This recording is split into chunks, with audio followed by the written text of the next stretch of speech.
She slid the ring box back across the table without even opening it. Didn't say sorry, didn't say goodbye, just pushed it toward him with 2 fingers like it was someone else's check, stood up, and walked out of the restaurant. Marcus Johnson sat there, didn't move, didn't speak, just stared at that small velvet box sitting in the middle of a table, set for 2, surrounded by candles she'd already stopped caring about. The waiter came by, asked if everything was all right. Marcus put the box in his pocket, pulled out his wallet, and paid for her meal too.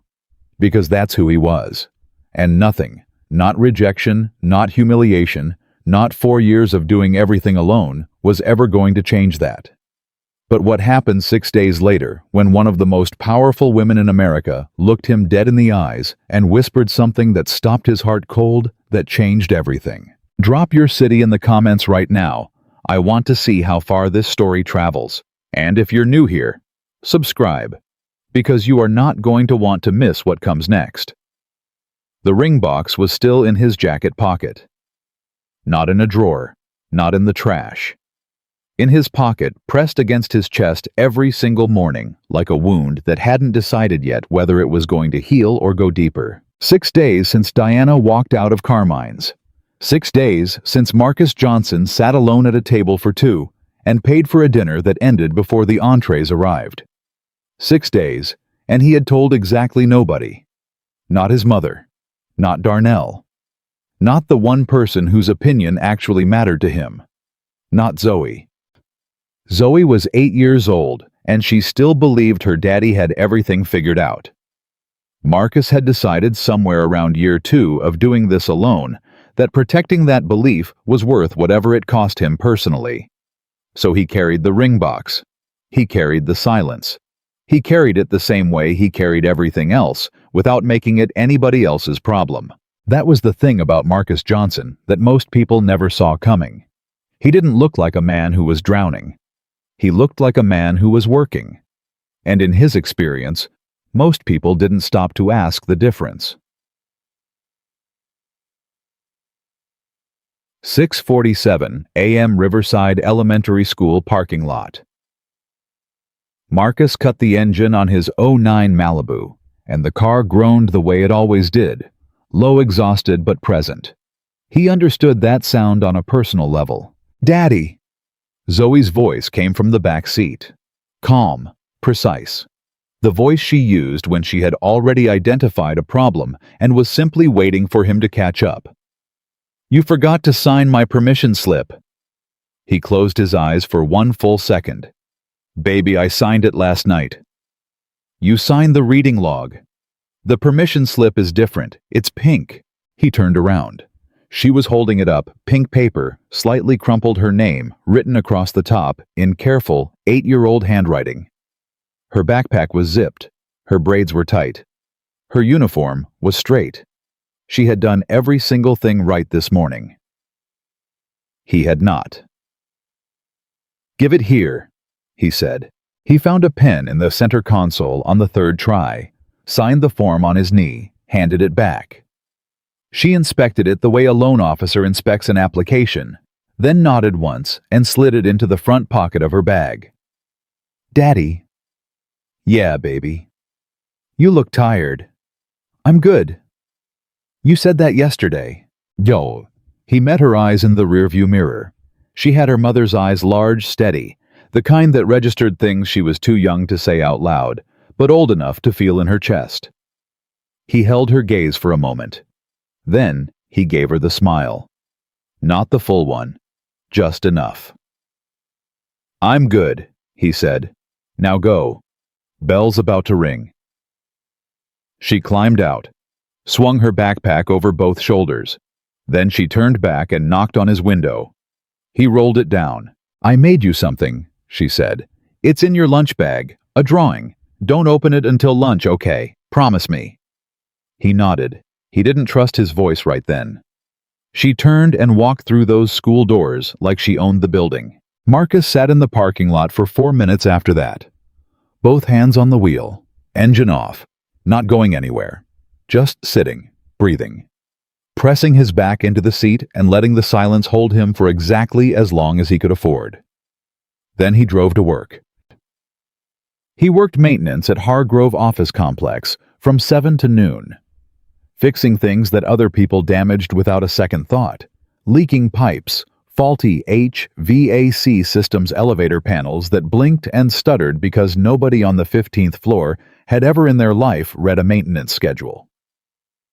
Marcus read the maintenance schedule. Marcus read everything.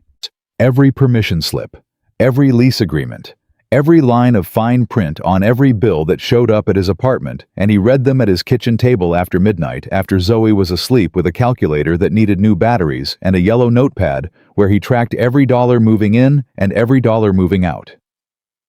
He had been doing this alone for 4 years. Zoe's mother, Keisha, hadn't left ugly. That was almost the cruelest part of it. No screaming, no betrayal, no single moment he could point to and say, "That is where it broke." She had just looked at him one evening with eyes that were tired all the way down to the bone and said, "Marcus, I love you, but I'm not built for this. I'm not the mother she needs, and if I stay, I'll prove that to both of you." She moved to Portland 8 weeks later. She called on Zoe's birthday.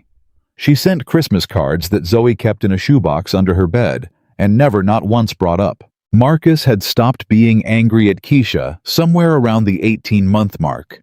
What replaced the anger was something quieter and harder to name, a kind of grief that didn't have a clean category because nobody had done anything wrong. Life had just settled into a shape that didn't include the thing he thought it would include. And he learned to braid hair from YouTube. Watched the same tutorial 3 times before he got Zoe's cornrows straight. Rewatched it every Sunday night just to stay sharp. Learned which of her teachers assigned homework on Fridays. He had opinions about this, and which lunch options she'd actually eat versus artfully rearrange on her tray. Learned to check the school website calendar every Monday morning without fail, because one missed field trip deadline had cost him 45 minutes of Zoe's disappointment, and he was not living through that again. He became over 4 years extraordinarily good at being two people. And then on a Tuesday in March, at Carmine's Italian Bistro, he had let himself imagine, just for the length of one dinner, that maybe he didn't have to be. Diana. What? She was warm and funny, and her laugh was the kind that took over a room without apologizing for it. They'd been together 7 months. She knew about Zoe from the beginning. She had met Zoe exactly once, 45 minutes at the school fall carnival, and spent most of it answering texts. Marcus had seen the signal. He had filed it in the part of his brain where he kept things he wasn't ready to deal with yet, and he had bought the ring anyway. Not a big ring. He was not a big ring situation, but something real, something with weight. She hadn't even opened the box fully. Marcus. Her voice had been soft, genuinely soft. That was the part that stayed with him. She wasn't being cruel. You are such a good man. You are. But I cannot be someone's stepmom. I've thought about it a lot, and it's not the life I'm building for myself. He had nodded, said he understood, had paid the entire bill, her wine included, because that was who Marcus Johnson was, and humiliation wasn't going to alter his character in a single evening.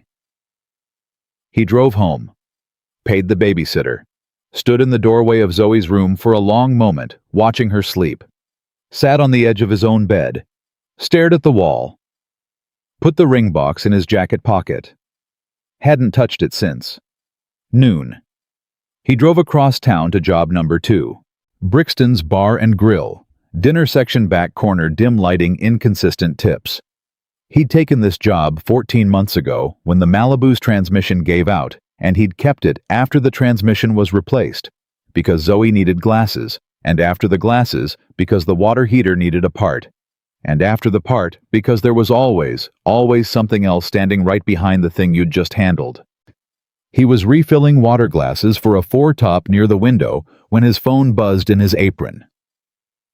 He finished the table, walked to the back hallway, checked the screen. Riverside Elementary voicemail. His stomach dropped the way it always dropped. He called back before he'd finished reading the notification. Mr. Johnson? Ms. Patton, the school secretary. He knew her voice the way he knew his own reflection. Zoe is completely fine, no emergency. But Principal Hendricks would like to schedule a meeting with you this week. It's good news. He exhaled. Good news about what? Zoe was selected for the Spring Showcase Ambassador Program. A company is sponsoring the school's fundraiser, Bennett Innovations. They've selected 6 student ambassadors from the entire student body.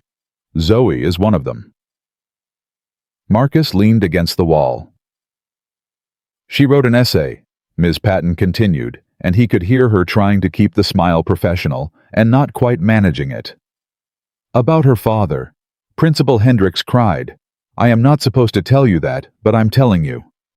He pressed the back of his head against the cinder block wall of the hallway and looked up at the water-stained ceiling. Don't open the drawing until lunch. Tell Principal Hendricks I'll be there, he said. Any day she needs. He opened the drawing at 12:17 p.m., sitting on an overturned milk crate behind the restaurant's service entrance. Stick figures. Always stick figures with Zoe. She had strong opinions about artistic style and considered photorealism unnecessary. His stick figure was tall, wearing what appeared to be an apron, with a large round head and lines for arms that were slightly longer than anatomically correct. Zoe's stick figure had long parallel lines extending from her head for braids and was gripping his hand with both of hers. Yay! A house, a lopsided roof, a sun in the upper right corner occupying roughly a third of the available sky. And at the bottom, in careful, deliberate handwriting. My daddy is my favorite person in the whole world. He shows up every single day no matter what. Zoe, age 8. Marcus folded it exactly along the original creases. Put it back in the bag. Finished his shift. Thursday morning. Principal Hendricks' office. Lavender spray and good coffee. She shook his hand like she meant it, firm, direct eye contact. He liked her immediately. Zoe is exceptional, she said before anything else. I want to lead with that, because you should hear it stated plainly, and because I know the kind of work it takes to raise a child who shows up the way she does. She does most of it herself, Marcus said. She does it because someone taught her how. Principal Hendricks slid a folder across the desk. The Spring Showcase this year is a significant event. Bennett Innovations is the sponsoring company. They provide educational technology to Title I schools across the state. Their CEO is personally involved in this program. 3 planning sessions between the company team and the student ambassadors, plus a public culminating event in May. Local media will cover it. They've specifically requested that each ambassador bring a parent or guardian to every session. The company's stated goal is family engagement, not corporate optics. What company did you say? Marcus asked, though he'd already heard it. Bennett Innovations. She tapped the folder. Their CEO oversees the program directly. Marcus opened the folder. The company logo, clean, modern, black and white. Below it, a headshot. He looked at it. He didn't know her. Had never heard her name before the phone call 2 days ago. But something about the photograph, the exact set of her jaw, the way she stood with her arms crossed, like she had personally decided where the walls of that boardroom would be, made Marcus feel without any logical basis, like he was looking at the beginning of something he hadn't been asked to approve. Sophia Bennett, founder and CEO, Bennett Innovations, Forbes 40 Under 40. 3 consecutive years on the list of most influential women in American business. First session is next Tuesday evening, Principal Hendricks said. Community room here at the school. Will Zoe be participating? Marcus closed the folder. Yes, he said. We'll be there. He didn't think about Sophia Bennett between Thursday and Tuesday. He had 2 jobs, a daughter, a water heater developing a new sound that he did not have the emotional budget to diagnose yet. Diana had texted Friday. I genuinely hope you're doing well, Marcus. And he had read it 4 times and said nothing back because there was no version of a response that didn't cost him something he couldn't currently afford to spend. Yet, Sunday he rebraided Zoe's hair. Monday, he covered an extra maintenance hour. Tuesday, he worked the lunch shift, picked Zoe up at 3:15, fed her, helped her pick out what she wanted to wear to the meeting, and drove her across town. The folder sat on the kitchen counter all week. He opened it one more time Sunday night, 11 o'clock, and read through the program details. Reread the headshot caption. Sophia Bennett. He closed the folder, went to bed, told himself he was thinking about car insurance and the water heater and nothing else. The community room at Riverside Elementary smelled like construction paper and floor cleaner, and Marcus was deeply comfortable in rooms that smelled like construction paper and floor cleaner. And 5 other families were already there when he and Zoe arrived. Parents in work clothes and church clothes, and one man in a postal uniform who clearly had not gone home first. Kids holding paper cups of lemonade from the PTA table. Folding chairs arranged in a loose semicircle around a small podium. Zoe located a classmate within 30 seconds and was gone. Marcus found a chair along the wall, set his jacket over the back, checked his car insurance app for the 3rd time that week Friday, it was due Friday, and waited. He was mid-calculation when the energy in the room changed. Not dramatically, not the way it changed when something bad happened. More like the way a room shifts when someone opens a window. A subtle realignment of attention, a collective and mostly unconscious adjustment. He looked up. She came in without an announcement. No handler clearing the way, no assistant announcing her name. One woman beside her younger clipboard speaking quietly, and Sophia Bennett herself, moving through the doorway with the unhurried confidence of someone who had walked into 100 rooms exactly like this one, and had never once needed to establish that she belonged. She was shorter than the headshot suggested. The blazer was dark-structured, no visible jewelry except small earrings. Her face was exactly as composed as the photograph, a face that had learned somewhere along the way to give away precisely nothing for free. She scanned the room. Efficient, practiced. The way you look at a space when you're accustomed to being looked at in return. Her eyes moved across the room and landed on Marcus for 1 second. Maybe less. Then she moved toward the podium and Marcus went back to his phone. Friday. Move money. Car insurance. Good evening. Her voice filled the room without effort. Not loud, just placed like she'd done the geometry ahead of time. My name is Sophia Bennett. I'm the CEO of Bennett Innovations, and I want to say something before I say anything else. She paused. Not for drama, just to make sure she was heard.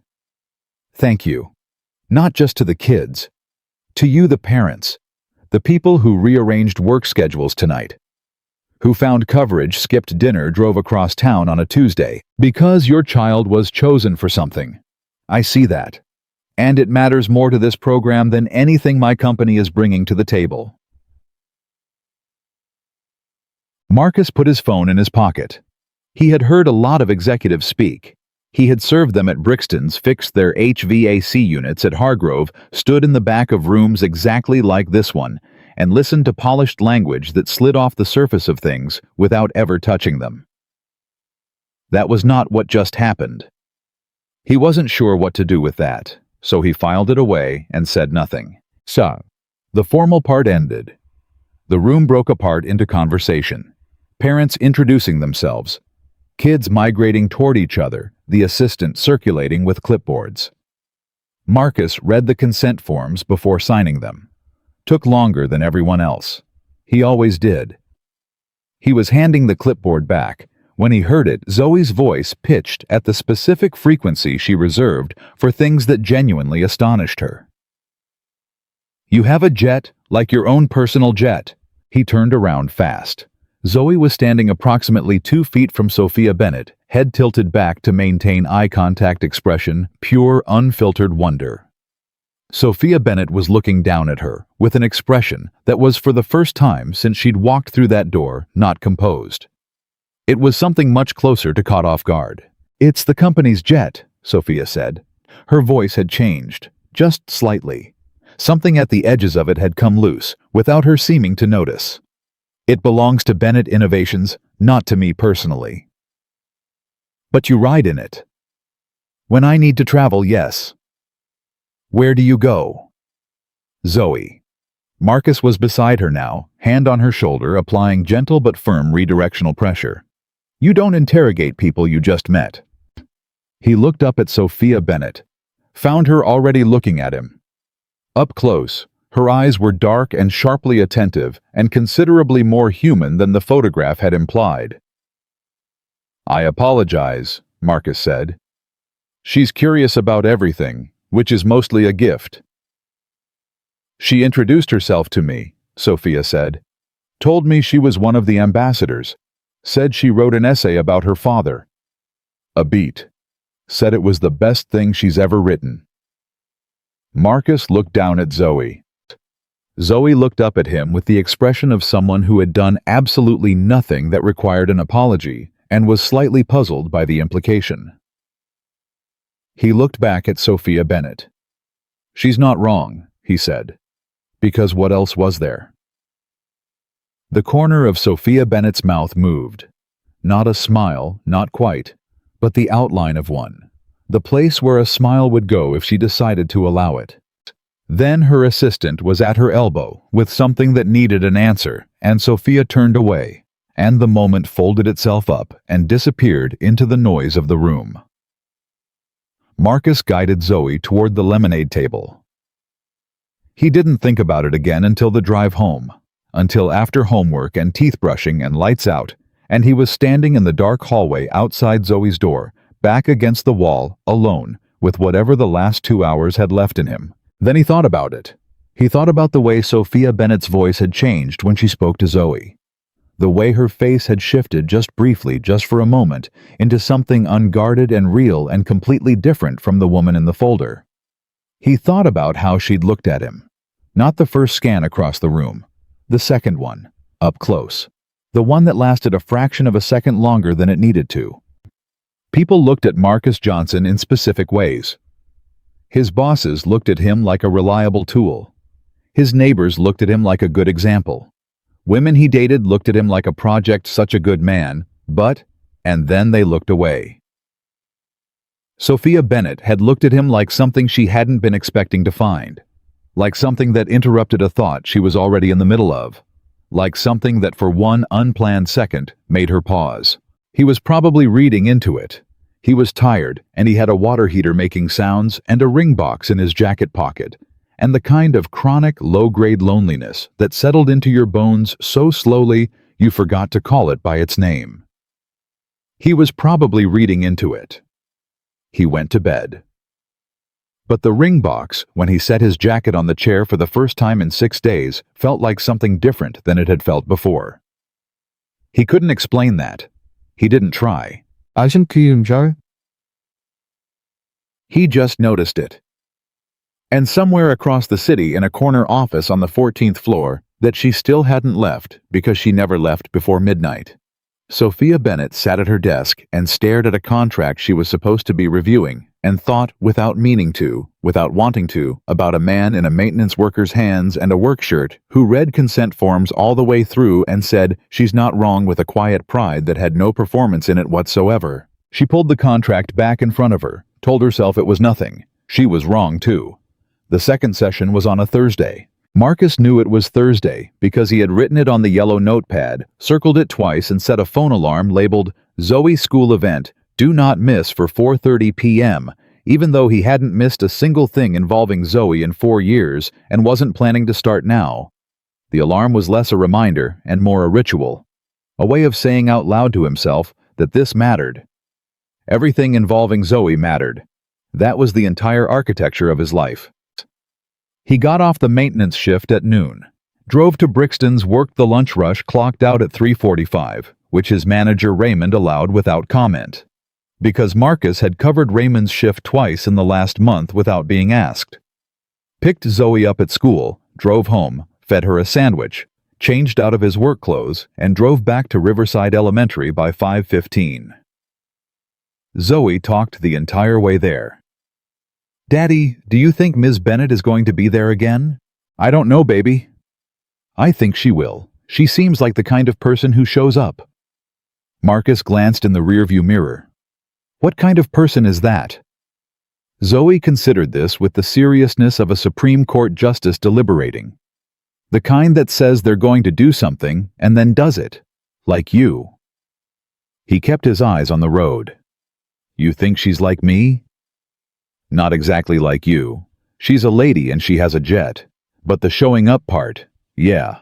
Marcus said nothing. He pulled into the parking lot and found a spot near the back. You ready? He said. I've been ready since Tuesday, Zoe said, and was out of the car before he finished turning off the engine. She was right. Sophia Bennett was there.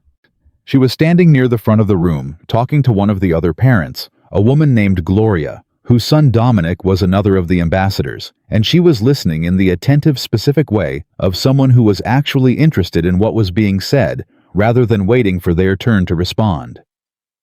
Marcus noticed that first, before anything else. He found his chair along the wall, same one as Tuesday. He didn't know why. It wasn't assigned. He just went back to it the way you go back to a seat in a waiting room that felt okay the first time. Vamos. He had been sitting there for maybe 3 minutes when Gloria's son Dominic ran past him at full speed, caught the edge of the folding table with his hip, and sent an entire tray of paper cups cascading sideways. Lemonade went across the table, across the floor, and directly onto the left side of Marcus's shirt. He was on his feet before he'd consciously decided to stand. Oh my lord, I am so sorry. Gloria was beside him instantly, pulling napkins from nowhere. Dominic, what did I tell you about running? Come here and apologize right now. It's okay, Marcus said, and he meant it. He was already blotting the shirt with the paper napkins Gloria was handing him. It was his second best work shirt. He would deal with it later. It is not okay, Gloria said firmly. Dominic appeared at his mother's elbow, 7 years old and genuinely remorseful in the way only kids caught in an actual accident could be. None of the deflection, just a wide-eyed, open-faced, I did not mean for that to happen. I'm sorry, sir, he said. I wasn't looking. Nobody gets hurt. Nobody's in trouble, Marcus said. He crouched down to the boy's eye level. But what do we do differently next time? Dominic thought about it. Walk. Walk, Marcus agreed. We good. Dominic nodded, relieved, and Gloria exhaled and squeezed Marcus's arm. You are a patient man, she said. Mine would have said something I'd have to apologize for. I've had practice, Marcus said. He stood up and nearly walked directly into Sophia Bennett. She was holding a fistful of napkins. She had clearly crossed the room to help. She stopped when he stood, and for a moment they were closer than they had been before, close enough that he could see without any effort that her composure tonight was doing slightly more work than it had on Tuesday. Something behind her eyes that was paying close attention. Here, she said, and held out the napkins. I've got it, he said. She looked at the shirt. You don't actually. He looked down. She wasn't wrong. The left side of his shirt was losing the battle. He took the napkins. Their fingers didn't touch. He was aware of the specific distance at which they didn't touch. Thank you, he said. She looked at him for a moment with that particular quality of attention he'd noticed the first time, the look that wasn't quite an assessment and wasn't quite curiosity, but lived somewhere between the two in a territory he didn't have an easy name for. It'll stain if you don't get cold water on it soon, she said. I'll live. I know you will.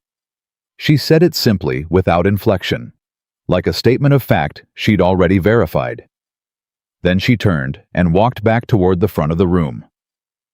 Marcus stood there for a moment, holding lemonade-soaked napkins, aware that Gloria was watching him with the specific expression of a woman who had just seen something she found interesting and intended to revisit later. He sat back down. That's the CEO, Gloria said, taking the chair beside him. She said it conversationally, without urgency, the way you state information to someone who might not be aware of its significance. I know, Marcus said. She walked all the way across the room. There was a spill. Gloria said. and opened her program booklet with the expression of someone who had said everything they intended to say, and was comfortable letting it land however it landed. Marcus looked at the front of the room, where Sophia Bennett had already resumed whatever conversation she'd interrupted to cross the room with a fistful of napkins. She was not looking at him. She was doing what she'd been doing before, listening, responding, completely composed. He opened his program booklet, stared at it, retained nothing. The session started 5 minutes later. The session, tonight, was about the students. Each of the 6 ambassadors stood up and spoke for 2 minutes about why they'd applied and what they hoped the showcase would accomplish. Marcus had heard Zoe practice her speech 4 times at the kitchen table. He had given her notes twice. She had taken the notes once and ignored them once, and the version she'd ignored his notes on was actually better, which he had told her directly, because she deserved to know that. When Zoe stood up, she held her paper with both hands and looked at the room the way Marcus had seen her look at things she'd decided not to be afraid of. "My name is Zoe Johnson," she said. "I'm in 3rd grade. I applied for this because my dad always says the people in a community are what make the community, not the buildings or the money, the people who show up." She paused. "I want to show up, so I'm here." 2 minutes. Exactly 2 minutes. She sat back down next to another ambassador and folded her paper into a neat square. Marcus looked at his hands. He heard someone exhale quietly to his left. He didn't look. He didn't need to look. He already knew without being able to explain how he knew it, who had made that sound. After the session ended and the room broke apart, Zoe was immediately absorbed into a cluster of kids planning something Marcus suspected would involve running, and he made his way toward the exit because they needed to get home homework, bath, bedtime, and he was already running a mental calculation of how much of the night was left. "Mr. Johnson?" He stopped, turned. Sophia Bennett was 3 feet away. She wasn't holding anything. Her assistant was on the other side of the room. She had come to find him specifically, which meant she had looked for him specifically, which meant she had tracked where he was in the room, and all of those facts arranged themselves in his mind in a sequence he chose not to finish following. "Ms. Bennett?" "Your daughter." She stopped, started again, which surprised him, because she did not seem like a woman who started sentences over. What she said up there, about the people being what makes a community. She paused. "Where did she get that?" "I told you," he said. "I give her notes. She ignores most of them." The corner of her mouth moved again. Same place as Tuesday, the outline of the smile that wasn't quite arriving. "She didn't ignore that one," Sophia said. "No," Marcus agreed. "She didn't." A moment passed between them. Not uncomfortable. The kind of moment that had its own weight that asked to be acknowledged without being dramatic about it. "She's exceptional," Sophia said. "I know." "You're not supposed to say that," she said. "When someone compliments your kid, you're supposed to say thank you and be modest about it." "I know that too," he said. "But she is, and she works for it. Hard, every day. She deserves someone who says it out loud." Sophia looked at him, full on. The kind of look that had stopped performing somewhere in the last 30 seconds and was just looking. "Yes," she said quietly. "She does." Then Zoe appeared from nowhere at Marcus's elbow, grabbed his hand and said, "Daddy, Dominic says there's a science fair the same week as the showcase, and I think we should do both, and I have an idea for my project." Marcus let himself be pulled. He glanced back once. Sophia Bennett was still standing where he'd left her, not watching him, or watching something else. The middle distance. The particular nowhere that people look at when they're thinking about something they hadn't planned to think about. He turned back to Zoe. "Tell me the idea." "Okay, so you know how plants grow toward the light." He listened, drove home, helped with homework, made sure teeth were brushed, turned off the lamp, stood in the hallway, thought about nothing in particular for a long time, went to bed. The third session wasn't at the school. Marcus found out via an email that arrived Thursday morning, forwarded from the school office, informing parents that the third planning session would take place at Bennett Innovation's downtown headquarters in their community engagement suite on the 9th floor. Parking was validated. The building was accessible by the 14 and 22 bus lines. Light refreshments would be served. He read the email twice. Showed it to Zoe that afternoon. "Downtown," Zoe said with the tone of someone who had just been told about an upgrade. "Downtown," Marcus confirmed. "Are we going?" He looked at her. "What do you think?" She picked up her backpack. "I think we're going." He had never been inside a building like Bennett Innovation's headquarters. He knew that the moment they walked through the glass doors into the lobby and the security guard smiled at Zoe and handed her a visitor badge with her name already printed on it. Someone had prepared for them. Someone had arranged for 6, 8, and 9-year-olds to walk into a glass and steel building downtown and feel expected and not out of place. That didn't happen by accident. Somebody made that decision on purpose. He thought about who might have made that decision. Then he stopped thinking about it and held Zoe's hand in the elevator. The 9th floor community suite was not what he had braced himself for. No long conference table. No projection screen full of quarterly projections. Low furniture, warm lighting, a wall of windows looking out at the city, and a round table in the center, big enough for all 6 kids and their parents, and still have room to breathe. Sophia Bennett was already there. Standing near the window with a coffee cup, she appeared to actually be drinking rather than holding for the optics of it.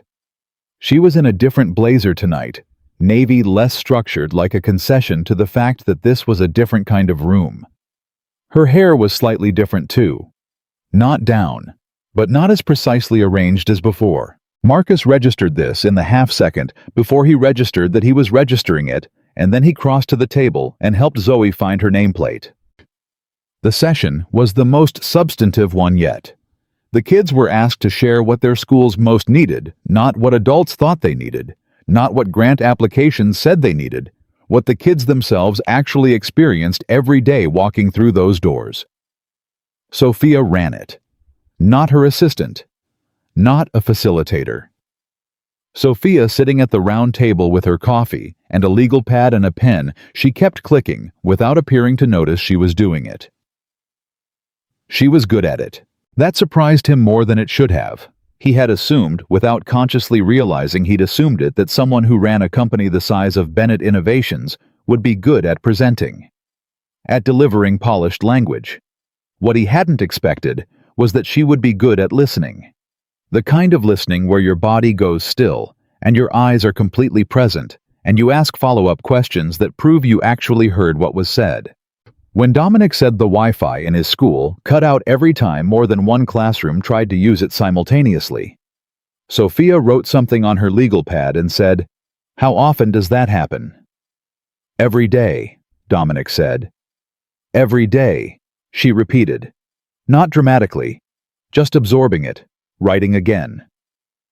When Zoe said the school library hadn't gotten new books in 3 years because the budget went to testing materials, Sophia put her pen down and looked at her for a moment. 3 years, she said.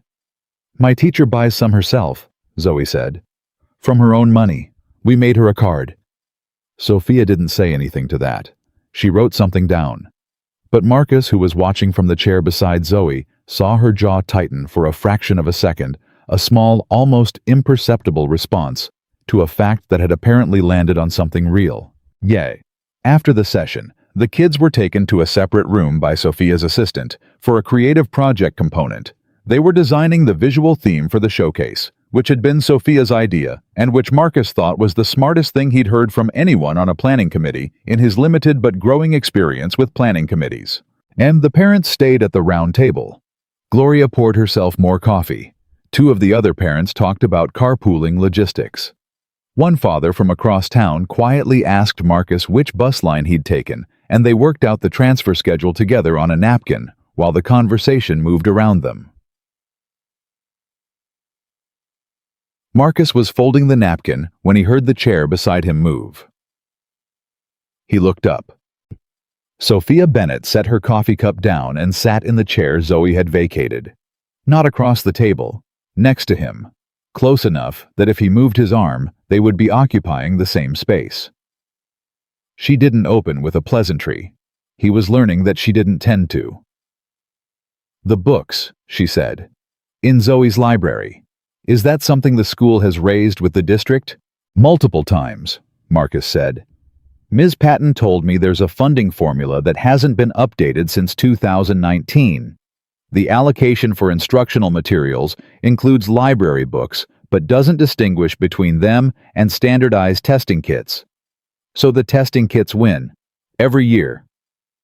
Sophia was looking at him with that expression again, the one he'd started to recognize. The door open 1 inch. "You know the funding formula," she said. It wasn't a question. "I have a kid in that school," he said. "I read what I need to read." "Most parents don't." "I'm not most parents." She was quiet for a moment. Then, "No, you're not." It was a simple statement, but it didn't land simply. It landed the way things land when they're being said on 2 levels at once, the surface one and the one underneath, the one that takes a minute to reach you. Marcus looked at the table, picked up his coffee cup, found it empty, set it back down. "Can I ask you something?" he said. "You can ask," she said, which was not a yes, but was not a no. "The nameplate at the door," he said, "with the kids' names, the printed visitor badges, the round table instead of a boardroom, the kids designing the visual theme themselves." He paused. "That was all you, the decisions." She didn't confirm or deny. She waited. "Why does it matter to you?" he said. "Specifically, not the company line, the actual reason." Sophia Bennett looked at him for a long moment, long enough that he thought she might not answer. Long enough that he had time to wonder whether the question had crossed a line he hadn't seen. Then she said, "Because I was a Title I kid." She said it simply. The way you say a fact that used to embarrass you and doesn't anymore. Not because the embarrassment is gone, but because you've decided the fact is worth more than the embarrassment. "My mother worked 2 jobs," she said. "I went to a school where the library books were 15 years old and the Wi-Fi..." She stopped, caught herself. "We didn't have Wi-Fi. We had one computer lab that you had to sign up for 2 weeks in advance." She picked up her pen, put it down again. "I got out because 3 specific things happened at the right time. A teacher who noticed me, a scholarship that covered the gap my mother couldn't, and a library book." She paused for a fraction of a second. "A specific book in a school library that I read so many times the spine broke, about a woman who built something from nothing." She looked up. If that book hadn't been there, if somebody's budget hadn't included it. She didn't finish the sentence. She didn't need to. Marcus was quiet. "So that's the actual reason," she said. He nodded. "Thank you for telling me." She looked at him steadily. "You asked like you actually wanted to know." "I did." "Most people ask to be polite," she said.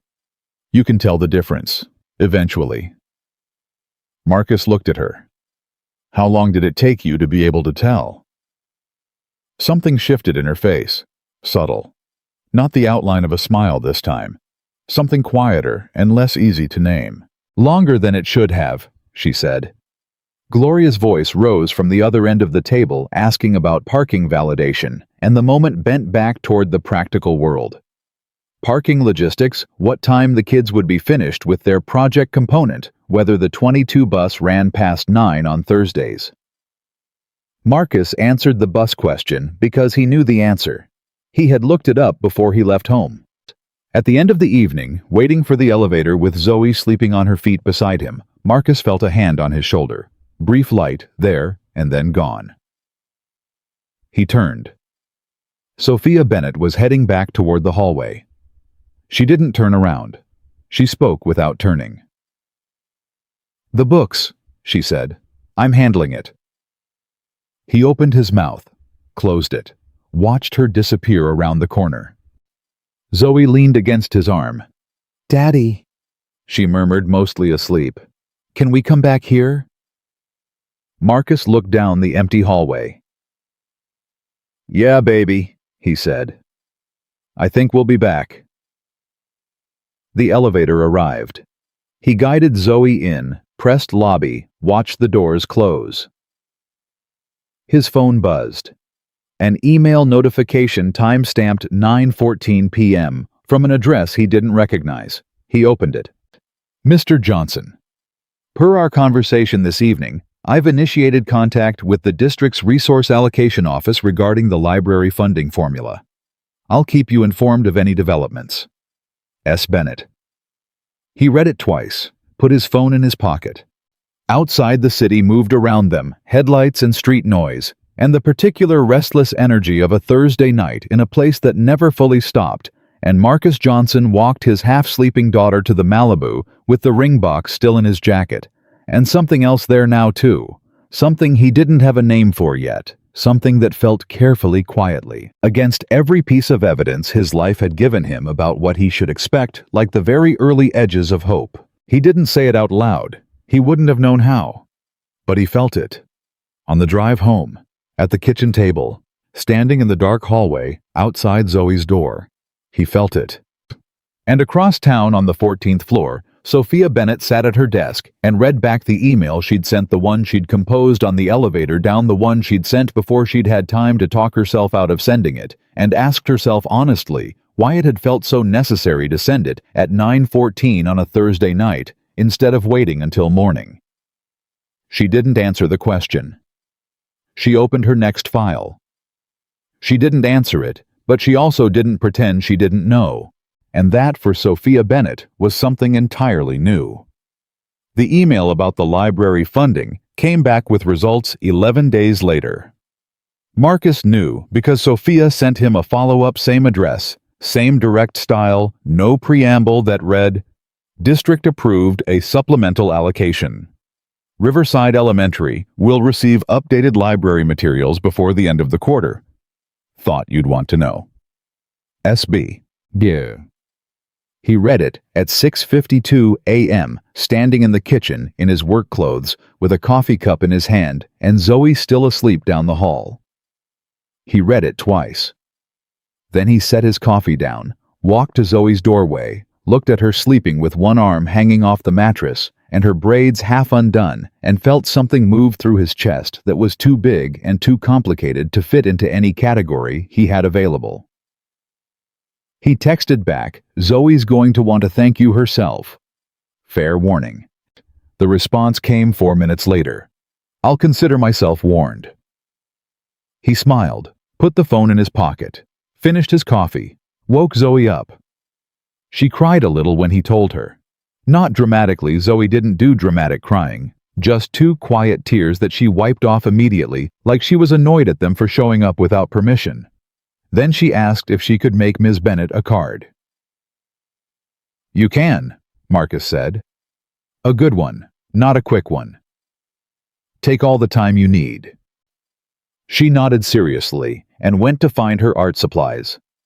Marcus watched her go and thought about what it cost a person to use their position in the world not to accumulate things, but to fix things that had been broken for years before they arrived. He thought about a woman on the 14th floor who had grown up in a school with 15-year-old library books and had not forgotten what that felt like. He thought about that more than he meant to. The charity gala invitation arrived at the school 2 weeks before the showcase. It came through Principal Hendricks, who handed Marcus an envelope at pickup on a Wednesday afternoon with the expression of someone delivering news she found personally exciting but was trying to be professional about. Inside was a card-heavy stock, embossed lettering informing Mr. Marcus Johnson and guest that he was invited as a family representative of the Spring Showcase program to attend the Bennett Innovations annual community gala, to be held at the Meridian Grand Ballroom, black tie optional. Marcus stood in the school parking lot and read the card 3 times. Black tie optional. He owned one tie. It was dark blue, and he'd worn it to Keisha's cousin's wedding 4 years ago. "You going?" Principal Hendricks asked. Zoe can come. The invitation includes her yes. Ms. Bennett specifically requested the ambassadors be included. He folded the card back into the envelope. Then yeah, we're going. He did not own a suit that fit the way a suit was supposed to fit in a ballroom with embossed invitations. He knew this the way he knew his water heater was developing a problem, and his car insurance was due, and the ring box was still in his jacket pocket. A list of facts about his life that he managed without complaint and without asking anyone to feel sorry about them. He called Darnell. "I need a suit," he said, "for a gala." A pause. A what? A gala. Charity event. Black tie optional. "Marcus Johnson," Darnell said slowly. "What is happening in your life right now?" "Nothing. It's a school thing. Zoe's ambassador program." Darnell said it exactly the way Gloria had said in the community room, with the same specific inflection that meant, I believe, approximately 40% of what you just said. "I need a suit, Darnell. My brother-in-law does alterations," Darnell said. "I'll call him, what size are you?" He borrowed a suit from Darnell's brother-in-law. Dark, charcoal, well-made, altered to fit by a man named Robert, who worked out of his garage and had the focused precision of someone who genuinely loved his craft. The jacket sat on Marcus's shoulders exactly the way a jacket was supposed to sit, and when Robert stood back and assessed his work, he said, "You clean up serious, brother." Marcus looked at himself in Robert's garage mirror. He looked like somebody he recognized, but didn't spend much time with. Zoe wore her church dress deep burgundy white collar, the one she called her important dress, and her freshly done braids with two small gold barrettes that had been her grandmother's. Marcus had picked them out of the jewelry box on Keisha's side of the dresser, still there 4 years later, untouched, and held them for a moment before he brought them to Zoe. She put them in without asking where they came from. She knew. In the car on the way there, Zoe sat in the back in her important dress and looked out the window at the city going past. "Daddy," she said. "Yeah, baby." "Are people going to be fancy?" "Probably." "Are we going to feel weird?"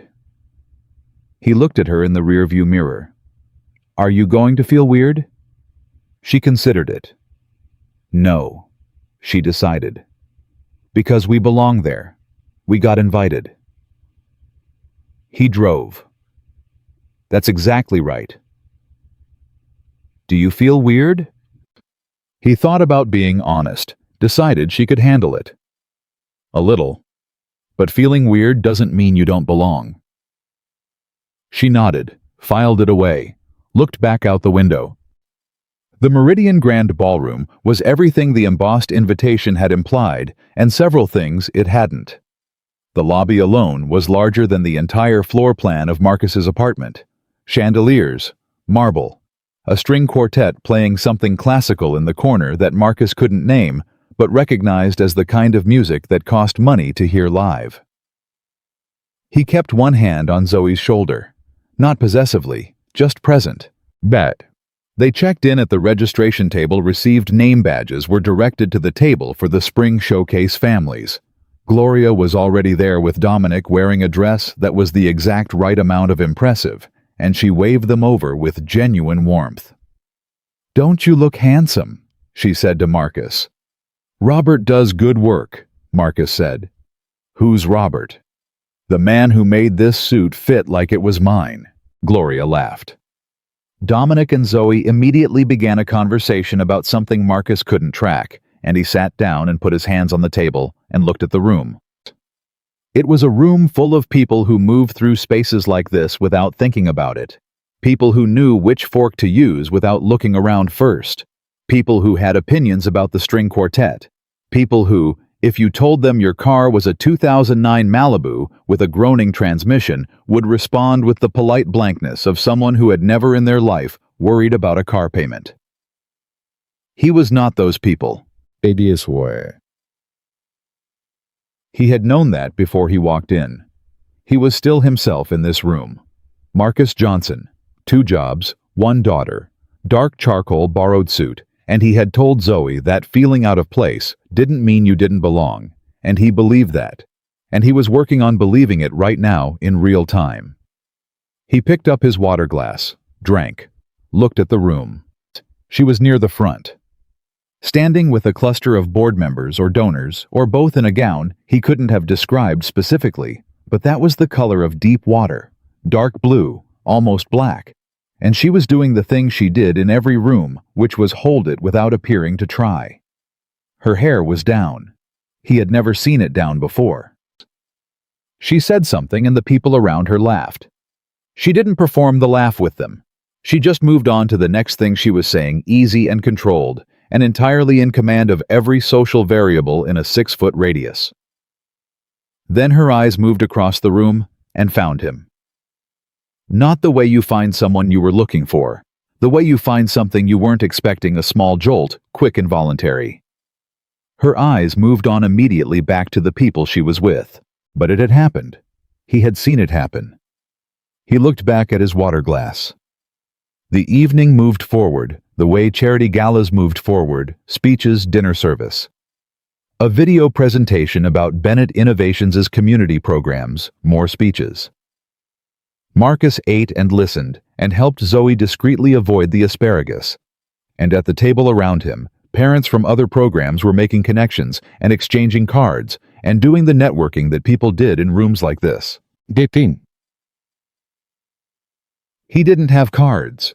He had a phone with a cracked screen and 2 jobs and a daughter who was currently building a tower out of sugar packets under the table.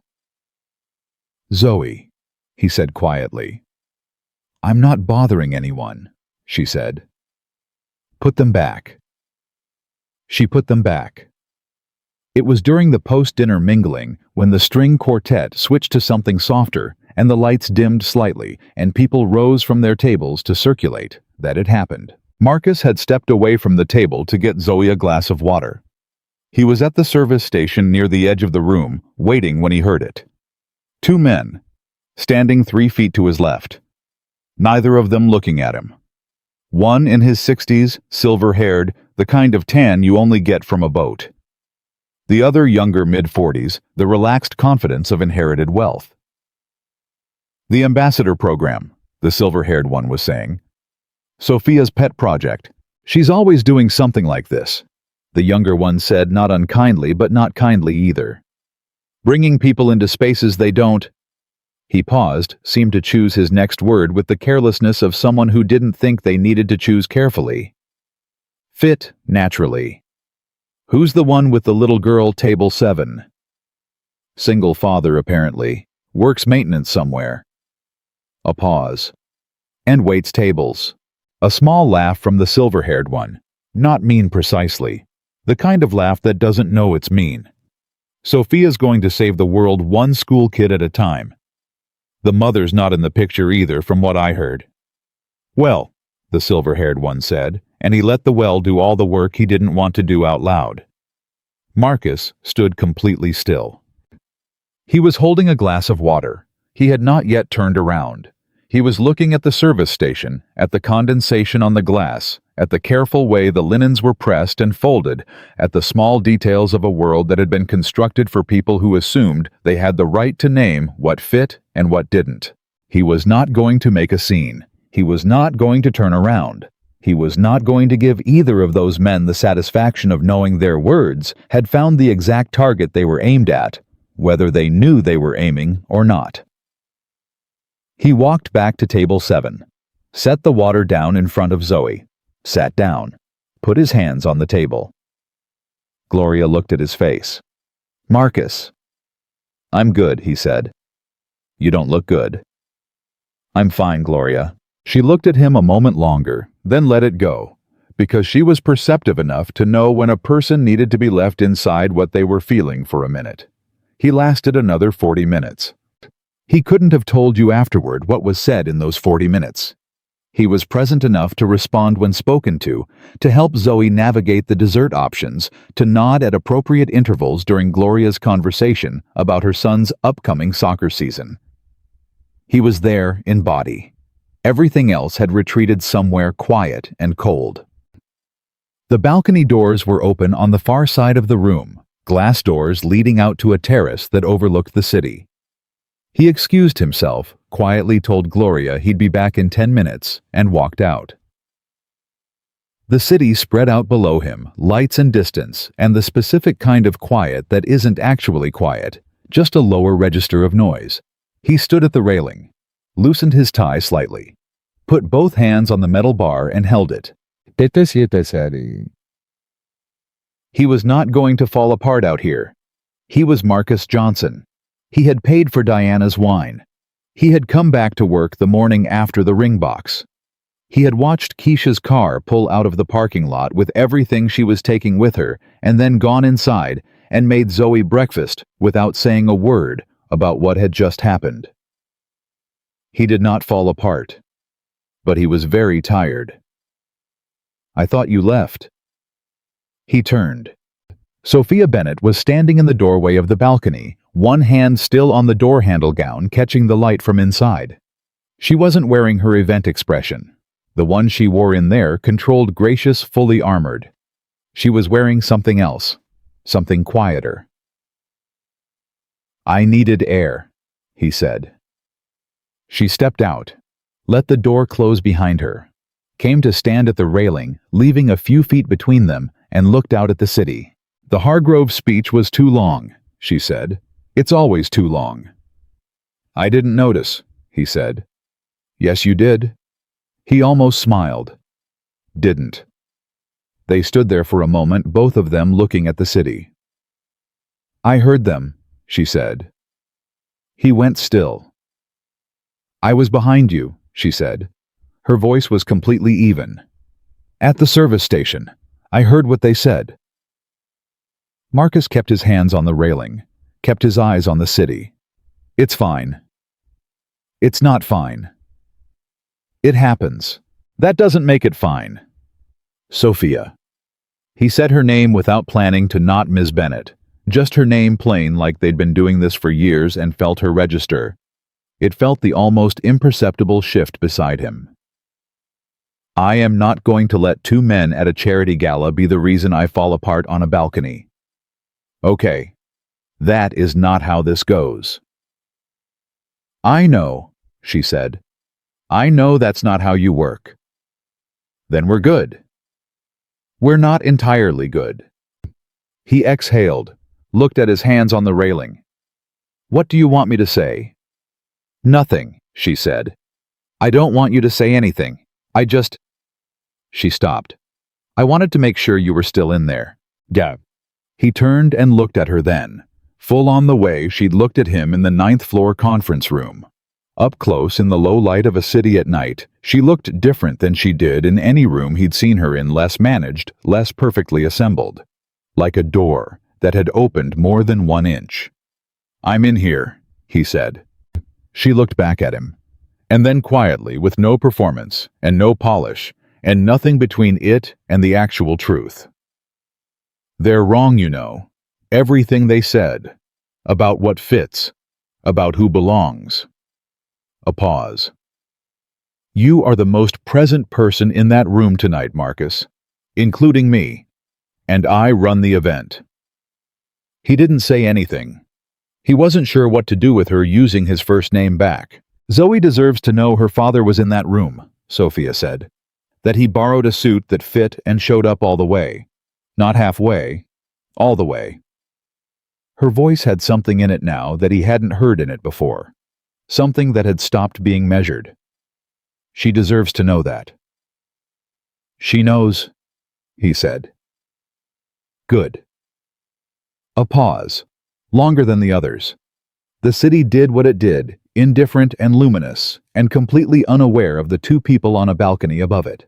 "Can I ask you something?" Sophia said. "You can ask." "The woman," she said carefully. "The one you were going to—" She stopped. Tried again. "Principal Hendricks mentioned in the context of the ambassador program that you've been raising Zoe alone for some time. That there was—" She stopped again. He had never seen her stop and restart this many times. "I'm sorry, that's not my business." "It's okay," he said. "It's not. I'm prying." "You're asking," he said. There's a difference. You told me the difference. She was quiet. Her name was Diana, Marcus said. He said it to the city, to the railing, to the middle distance. 7 months. I thought it was going somewhere. It wasn't. He paused. I found that out in a specific and fairly permanent way about 5 weeks ago. Sophia was completely still beside him. She was kind about it, he said. She just couldn't do the life. The daughter, the 2 jobs, the whole thing. And I understood. I did. I still do. He paused. Doesn't mean it didn't hit. I'm sorry, Sophia said. Not the polished kind of sorry, the real kind. I guess being rejected isn't new for someone like me, he said. He hadn't planned to say it. It came out before he could assess it, too honest, too open, the kind of thing that cost something to say out loud. His voice didn't crack. He didn't let it crack. But the weight of it was there in the words where anyone paying attention could hear it. Sophia turned toward him. Sophia turned toward Shem. He was still looking at the city. He felt her turn. He felt the shift in the air between them, the 2 feet that separated them becoming a different kind of distance, charged and specific, and requiring a decision. She didn't say anything for a long moment. Long enough that he thought she was going to leave it where he'd put it, which was fine. He hadn't said it for a response.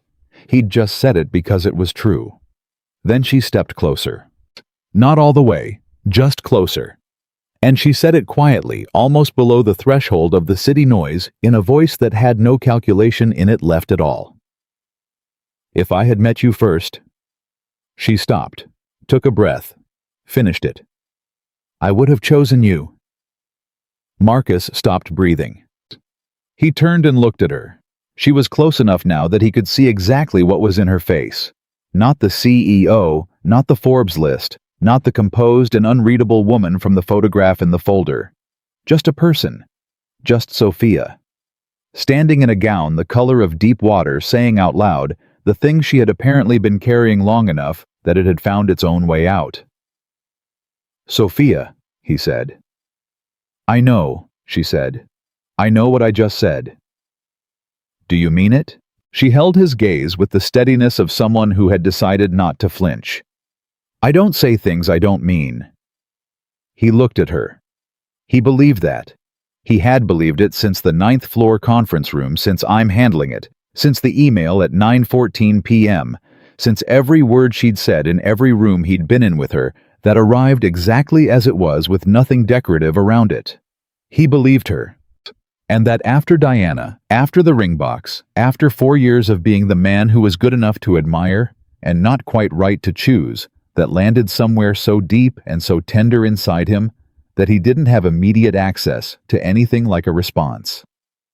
So he stood there, in the borrowed suit on the balcony above the city, looking at the first person in a very long time who had said something true about him and meant all of it. I don't know what to do with that, he said finally, honest, completely honest. Neither do I, she said, for what it's worth. Inside the ballroom, the string quartet started something new. The noise of the party shifted and moved. Through the glass door, Marcus could see the shapes of people in expensive clothes moving through expensive light. None of that touched what was happening on this balcony. Zoe's going to ask where I went, he said. Not as a retreat, just as a fact. I know, Sophia said. She stepped back, just slightly. Enough to let the air between them return to something breathable, but not far. She didn't go far. This isn't done, Marcus said. He didn't mean it as a question, but he waited anyway. Sophia looked at him. No, she said. It's not done. He nodded once, straightened his jacket, turned back toward the door. Marcus, she said. He turned back. She was standing on the railing where he'd been standing, one hand on the metal bar city behind her gown, catching the light from inside. She looked for the first time since he had known her, like someone who had put something down that had been very heavy. Thank you, she said, for showing up tonight, all the way. He looked at her for a long moment. That's the only way I know how, he said. He went inside. Zoe looked up from the dessert plate when he sat down. She studied his face with those large, steady eyes that registered things she was too young to fully name. "You okay, Daddy?" He looked at his daughter in her important dress with her grandmother's gold barrettes and her sugar packet tower, rebuilt in the 5 minutes he'd been gone. "Yeah, baby," he said. "I really am." And for the first time in 5 weeks since a velvet box was pushed back across a restaurant table with 2 fingers, it was completely straightforwardly true. He didn't sleep, and not because the night had been bad, because it hadn't been. That was exactly the problem. Marcus lay on his back in the dark and stared at the ceiling and thought about a woman in a deep blue gown standing at a railing above a city saying, "I would have chosen you," in a voice that had nothing left in it but the truth. And he thought about what a man was supposed to do with something like that when his whole life had been built around the understanding that certain things were not for him. Not in a self-pitying way. He wasn't built for self-pity, just practically, realistically. The same way he was realistic about the Malibu and the water heater and the ring box that was still in his jacket pocket. Even now, even after everything, because he hadn't found the right moment to deal with it. And dealing with things required a moment you could afford to spend. And he was a maintenance worker who waited tables. She ran a company that appeared on the front page of business publications he read in the waiting rooms of places he went to fix things. She had a jet. A company jet, she'd told Zoe, but still. He had a 2009 Chevy that groaned when you cut the engine. These were not complaints, they were facts. And Marcus Johnson dealt in facts. But underneath the facts, persistent and inconvenient, was another fact. She had looked at him on that balcony like he was something real. Like he was the specific thing, not the category. And nobody, not Diana, not the women before Diana, not the people in that ballroom who had talked about maintenance work and single fathers with the casual cruelty of people who'd never needed to think carefully about their words. Nobody looked at Marcus Johnson like that. He turned onto his side. 2:14 a.m. He thought about Zoe. That was always where he ended up when things got complicated. Not as an escape from the complication, but as a compass. What did this mean for Zoe? A woman like Sophia Bennett entering their orbit, entering Zoe's orbit, was not a small thing. Zoe already watched Sophia with the focused attention she reserved for things she found genuinely worth studying. Already quoted her. Already, if Marcus was being honest, already admired her in the particular way 8-year-olds admired people who seemed to have figured out something important. If this went somewhere and then stopped the way things went somewhere and stopped, Zoe would feel that. She would feel it quietly and file it away in the shoebox under her bed with the Christmas cards and never talk about it. And Marcus would spend years watching that particular silence and knowing he had put it there. That was the fear. Clear and specific and real. He fell asleep somewhere around 3, woke at 6, made coffee, made Zoe's lunch, drove her to school. "Daddy," she said from the back seat. "Yeah, baby. Last night was really good." "Yeah," he said, "it was. Ms. Bennett looked for you when you came back inside. Did you know that?" He kept his eyes on the road. "What do you mean looked for you?" "She came back in right after you did, and she looked at our table first. I saw her." A pause. "I don't think she knew I was watching." "Zoe." "I'm just saying what happened, Daddy. I'm not making anything up." But he pulled into the school parking lot, cut the engine. The Malibu groaned. "Do you like her?" Zoe asked. Straightforward. No setup. Just the question clean and direct, the way she asked everything. Marcus turned around. She was looking at him with those steady eyes, and he knew had known for 4 years that she could tell when he wasn't being straight with her, the same way she could tell when he was tired, and called it fine. "I don't know her well enough to answer that question correctly," he said. "That's not a no," Zoe said. "Go to school, Zoe." She picked up her backpack, opened the door, stopped. "Daddy?" "For what it's worth." She said it with the gravity of someone 3 times her age. "I think you should find out." She closed the door and walked into school. He sat in the parking lot for 5 minutes. Then he drove to work. Sophia called him that afternoon. Not a text, not an email. His phone rang at 2:37 p.m. while he was on his lunch break at Hargrove, sitting in the maintenance room with a sandwich he'd made the night before. And the screen said S. Bennett because he had added her to his contacts 2 weeks ago when the emails started, and he had not examined too carefully why he'd used her first initial. He answered on the second ring. "Hey," he said. A pause, like she'd expected him to answer differently. "Hi, is this a bad time? I'm on lunch. I've got 20 minutes. "I won't need 20 minutes, she said. Then immediately, "Actually, I might." He put down his sandwich. "Take what you need." She was quiet for a moment. He had learned that her silences were not empty. They were where she did her preparation lined up what she actually wanted to say instead of what came out first. He had started to respect those silences, started to wait them out instead of filling them. "I've been thinking about last night," she said. "Me too," he said. "I want to make sure that what I said," she stopped. "I need to know that I didn't make things complicated for you, with the program, with Zoe's ambassador role. I don't want you to feel like there's any, Sophia," he said. "Pressure or obligation, Sophia." She stopped. "The program is the program," he said. "What happened on the balcony is separate from the program. I'm clear on that. Zoe participates because she earned it. Full stop."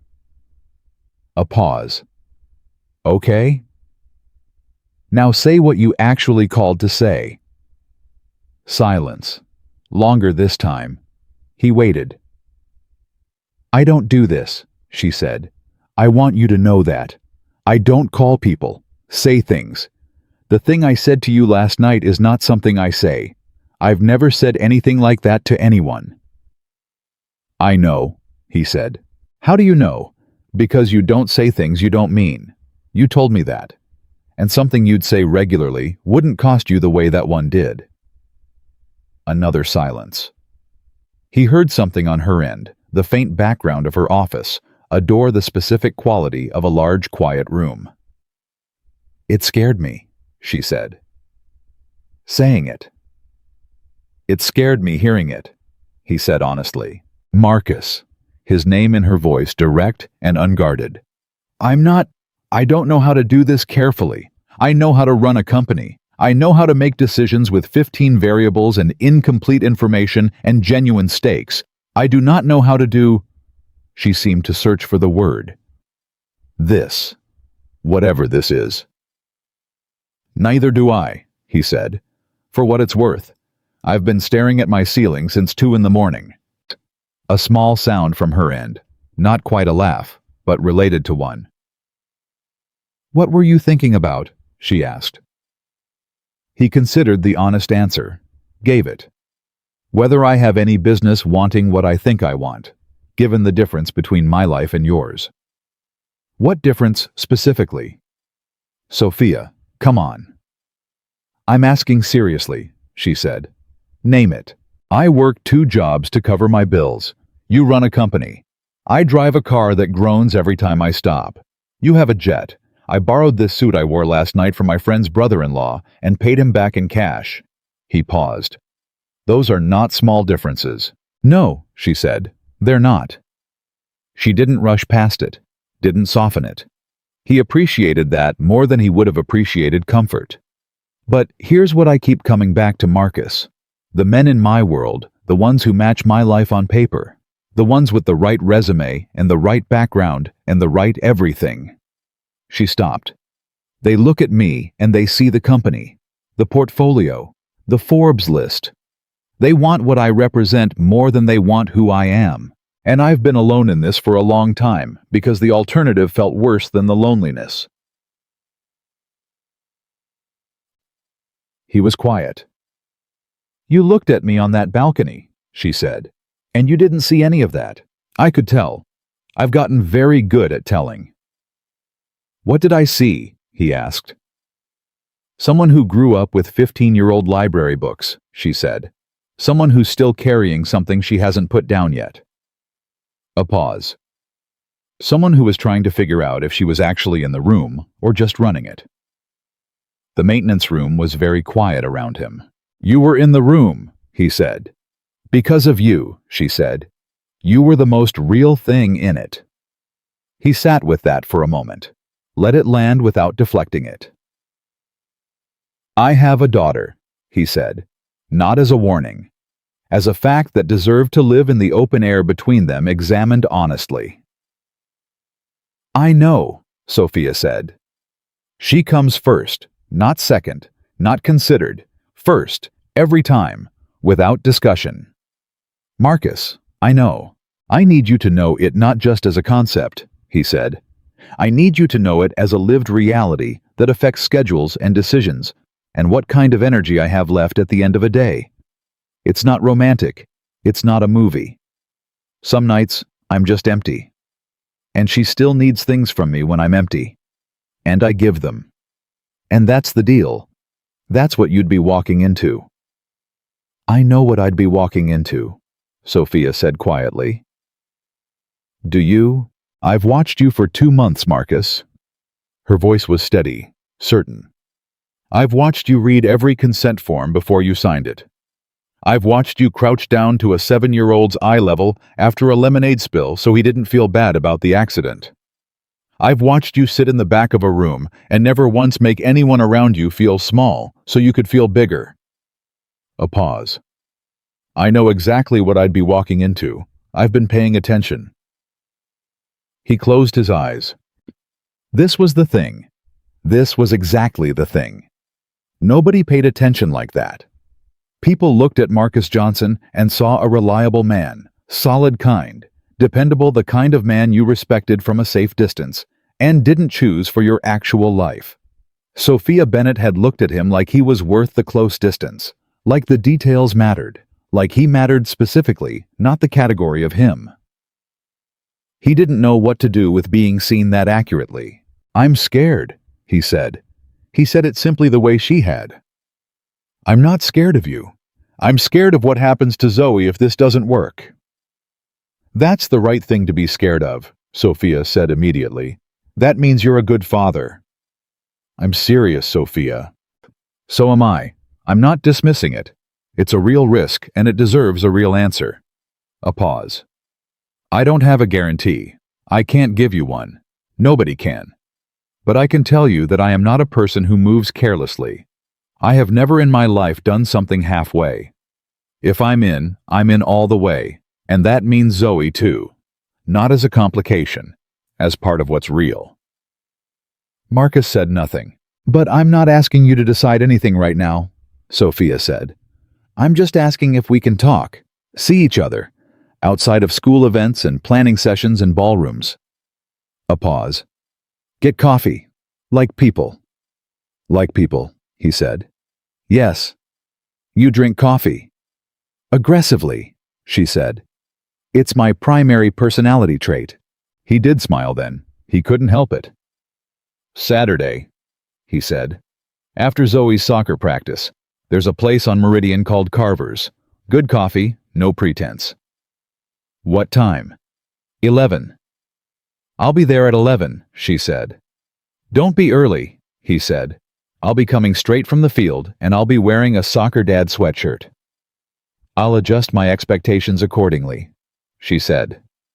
Sophia. "Yeah." "Thank you for calling." A pause. "Thank you for answering." Darnell found out on Friday. Marcus hadn't told him. He hadn't told anyone. But Darnell had a gift that bordered on the supernatural for detecting changes in Marcus's atmosphere, and he deployed it Friday afternoon in the Brixton's parking lot while they were both heading to their cars after the lunch shift. "Something's different," Darnell said. He wasn't asking. "Nothing's different," Marcus said. "You smiled at a table of 8 today, Marcus. Voluntarily. You don't do that. I'm a friendly person." "You are a polite person," Darnell said with the precision of a man who had known him for 6 years. "That's different from friendly. Friendly means something's happening." He squinted. "Is it the CEO?" Marcus stopped walking. Darnell raised his hand slowly. "I'm just asking." How do you even know about that? Gloria told me. She told me at the second session because she said, and I quote Darnell, "I need you to prepare Marcus for the possibility that this woman is interested in him because he is going to be the last person on earth to notice." He paused. She was apparently correct.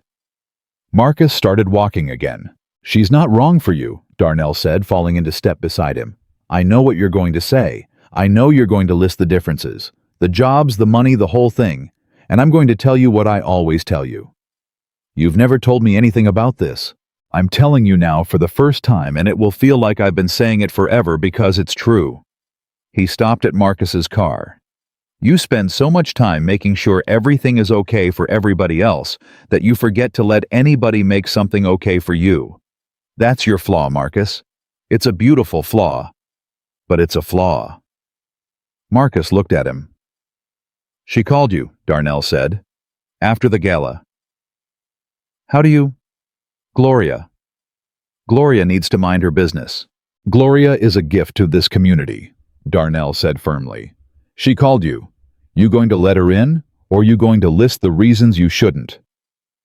Marcus looked at his car. "We're getting coffee Saturday." Darnell was quiet for a moment. Then he hit the roof of the Malibu once with his open palm, not hard celebratory, and said, "Good, that's good, Marcus." "It's coffee, Darnell. It's not." "It's a start," Darnell said. "A start is everything." He told Zoe that night. Not the full version. She was 8, and some of the full version belonged to him and Sophia and the balcony and the 2 a.m. ceiling, and none of that was Zoe's to carry. But she deserved something true, and Marcus Johnson gave people who deserve truth the truth. He told her that Ms. Bennett and he were going to have coffee on Saturday after soccer as friends who were getting to know each other better. Zoe was at the kitchen table doing homework. She looked up from her worksheet, looked at him for a moment with those eyes. "As friends," she said. "For now," he said. "Yes." She looked at him a moment longer. "Daddy, do you remember what you told me when I was scared before my first soccer tryout?" He thought about it. "I told you that being scared meant it mattered, and that the things that matter are worth being scared for." She looked back down at her worksheet. "Just saying." He stood in the kitchen doorway and looked at his daughter doing her homework in the lamplight, and he thought not for the first time, and not for the last, that she had come into this world, carrying something he hadn't given her and couldn't take credit for. Something clear and strong and unafraid of the truth. "When did you get so smart?" he said. "I've always been smart," she said. "You're just now catching up." Saturday came.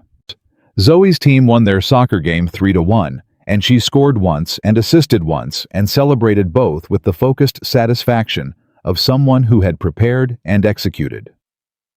Marcus cheered from the sideline in his soccer dad sweatshirt. Navy blue Bennett Innovations had nothing to do with it, just a sweatshirt, and drove her to her grandmother's house afterward, because his mother had standing Saturday custody that Zoe protected fiercely, and Marcus was grateful for every single time. He walked into Carver's at 10:58. Sophia was already there. She was sitting at a corner table, not the most prominent table, not the window seat where everyone could see her. The corner in jeans and a simple dark sweater, no blazer hair, pulled back, hands wrapped around a coffee cup she had apparently already started. She looked up when he came in. She looked like herself. Not the CEO, not the gala, just herself in a coffee shop on Meridian waiting. He sat down across from her. "I said don't be early," he said. "I said I'd be there at 11, she said. "I didn't say I wouldn't get there before 11. That's a legal distinction, not an honest one. I'm a CEO. We're trained in legal distinctions." He flagged down the server, ordered coffee black, looked at her. "You look different," he said. "Different how?" "Like a person," he said, "not a photograph." She looked at him over the rim of her cup. "Is that good?" "Yeah," he said. "It's very good." The coffee came. The Saturday morning moved around them other tables, other conversations. the particular low hum of a neighborhood place where people came to be normal for an hour. Marcus had been coming to Carver's for 2 years. He knew the server's name. He knew that the corner table had a slightly uneven leg that you compensated for by putting a folded napkin under the short side. He told Sophia about the table leg. She folded the napkin and put it under the short side herself. The table steadied. "Tell me something true," he said. She looked at him. "About what?" "Anything. Something I don't already know." She thought about it, not performing the thinking, actually doing it. "I haven't had a meal with another person in my home in 4 years, she said. "I have a dining room table that seats 8 and I eat at my desk or on my couch, and the dining room is basically storage for things I haven't dealt with yet." 4 years, he said. "My last serious relationship ended badly," she said. "Not violently, just badly. He was in the industry.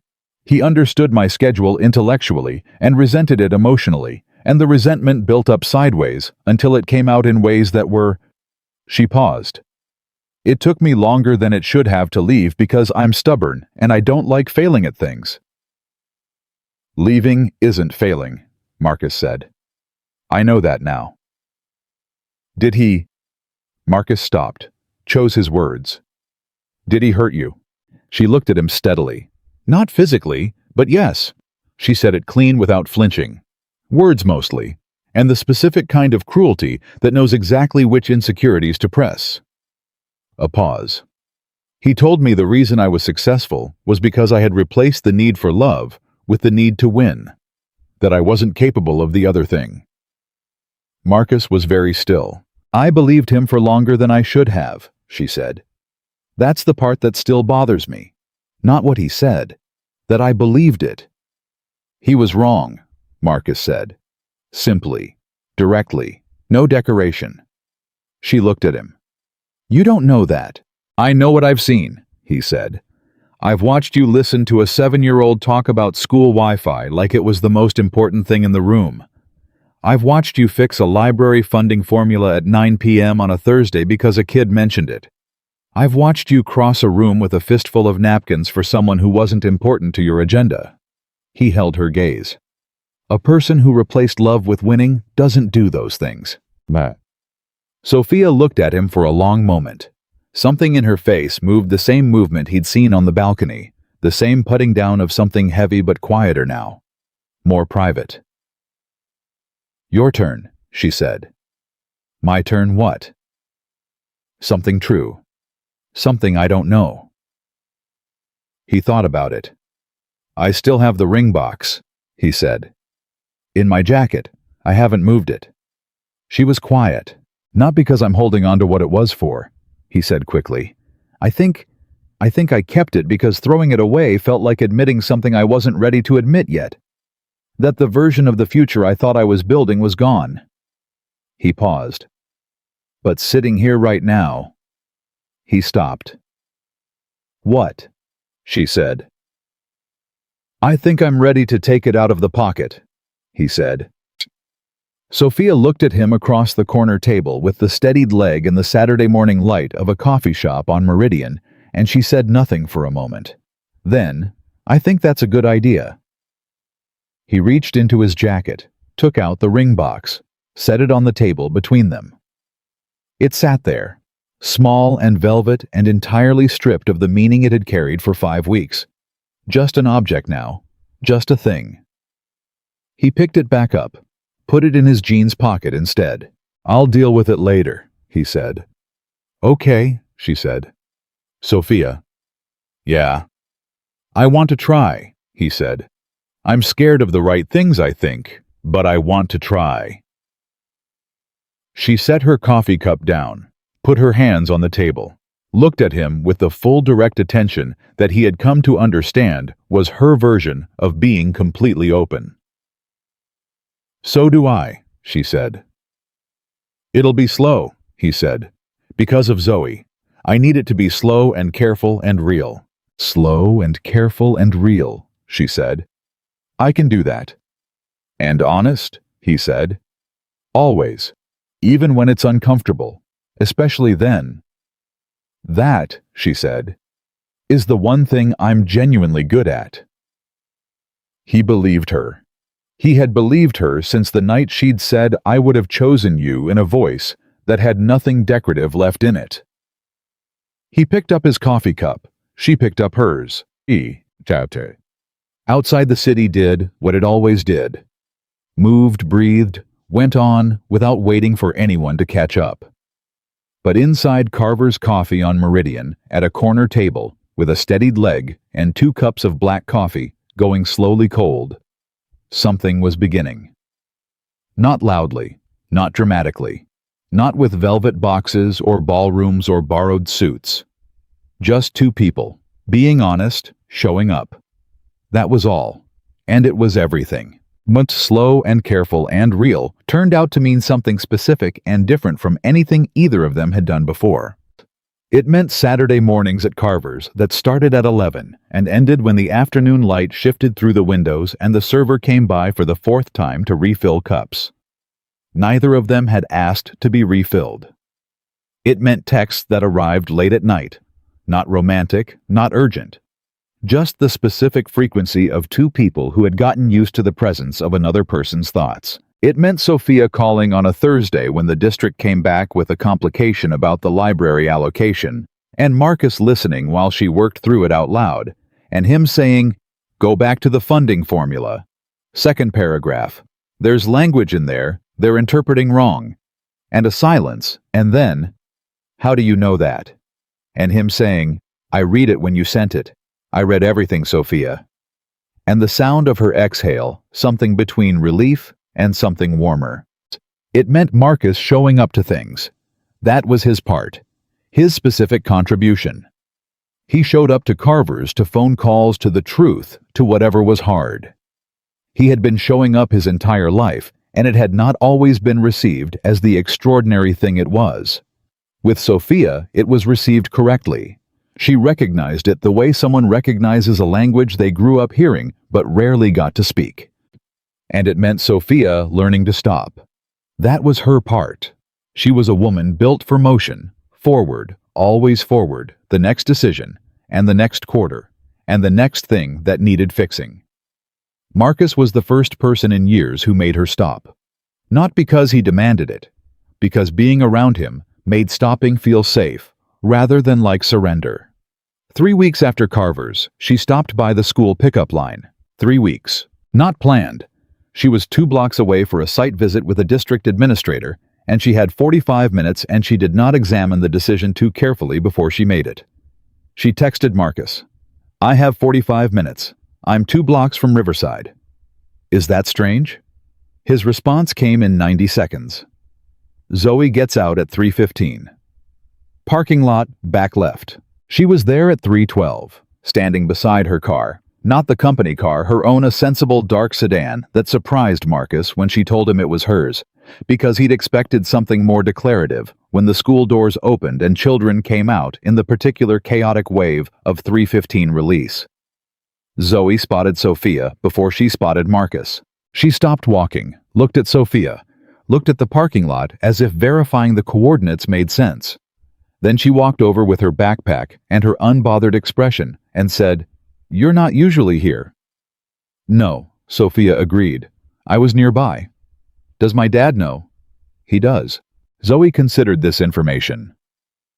"Okay," she said, as if clearing a minor administrative item.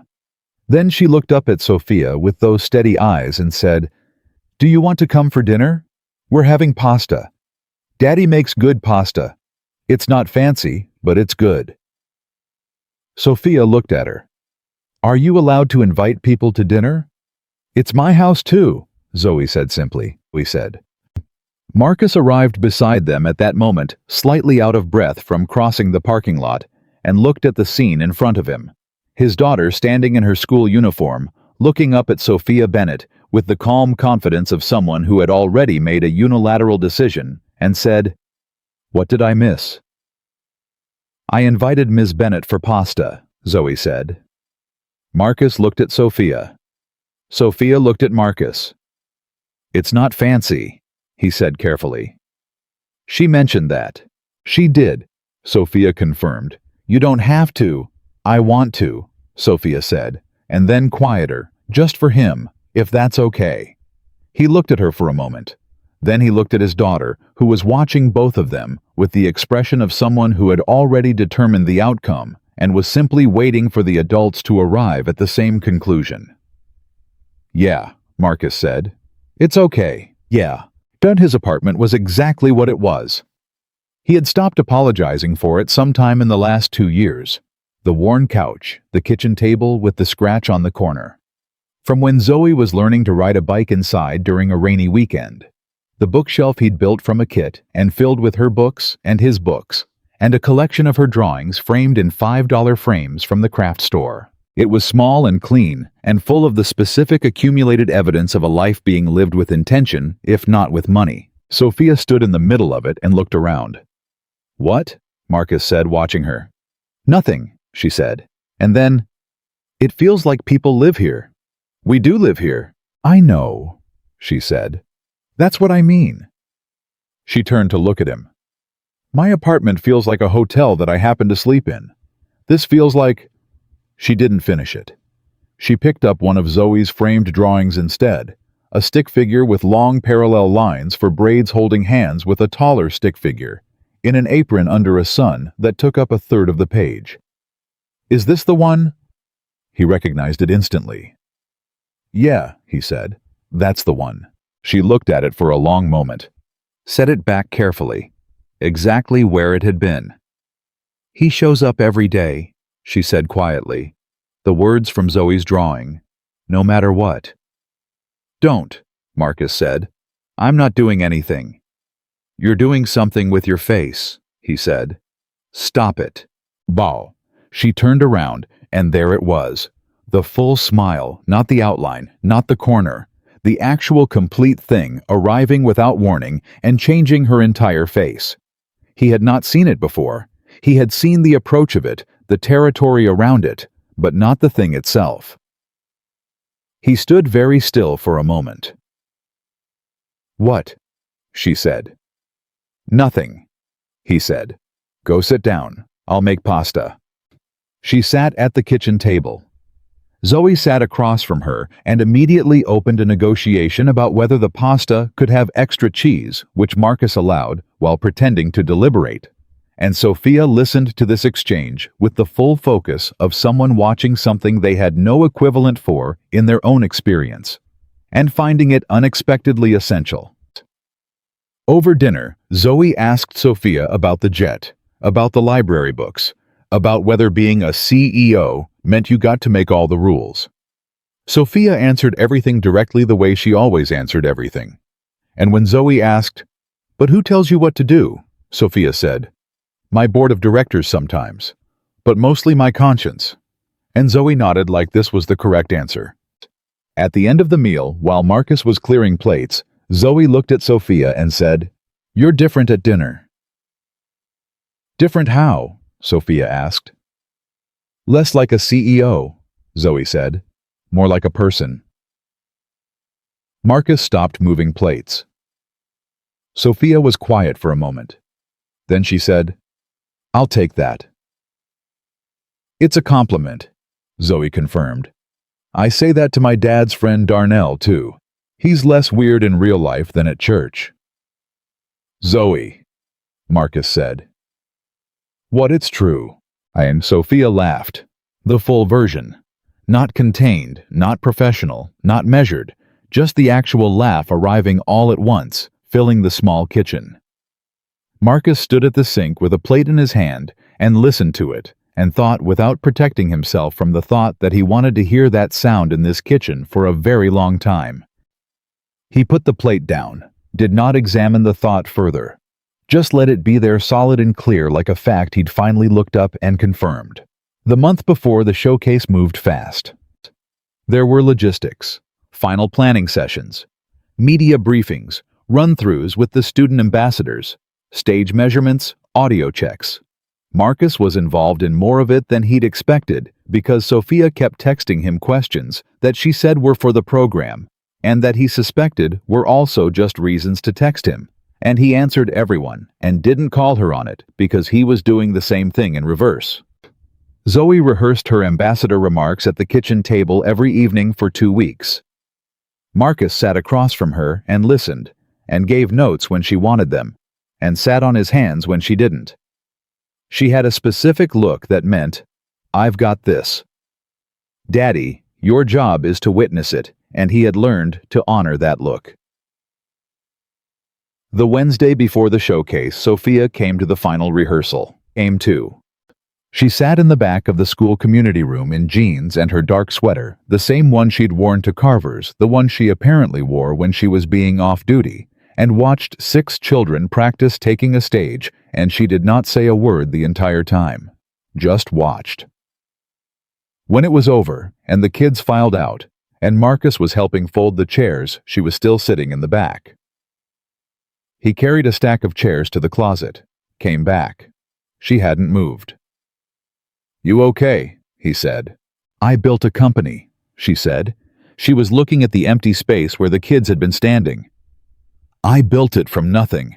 I've sat in rooms with senators and investors and people who had the power to end my career with a phone call.